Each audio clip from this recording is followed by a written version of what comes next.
ఆగండి ఆగండి, తిన్నారా? సరేలే రండి గోంగూర పచ్చడి చేసుకుందాం. మాకు జర్మనీలో ఎప్పుడో ఒకసారి దొరికే గోంగూరని కళ్ళకు అద్దుకొని తెచ్చుకుంటాం.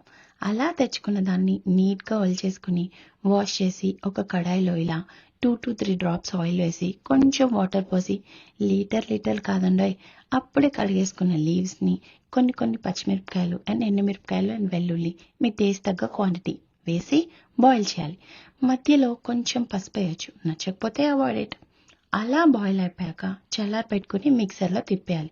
చల్లారాక తిప్పండి, లేకపోతే మిక్సర్ దొబ్బుతుంది. హాహాహా. తిప్పుకున్న పచ్చడికి తగినంత సాల్ట్ యాడ్ చేయాలి. నెక్స్ట్ పోపుకి ఇలా అన్నీ రెడీ చేసుకోవాలి. అందులో వెల్లుల్లి మస్ట్ అండి, ఇంకేముంది పోపు వేయించడమే. ప్రేమికులకి వీడియో కాల్స్, పోపుకి ఇంగువ, లేకపోతే ఎలా చెప్పండి. ఈ పోపుని పచ్చడిలో వేసేయడమే. అలా 2 ఉల్లిపాయలు కసా నరికేసి చిన్న చిన్నగా పచ్చడిలో కలిపేసుకోండి, అంతే. ఏంటి ప్లేట్లో వేసి అన్నం కలిపి టేస్ట్ చెప్తా అనుకుంటున్నారా?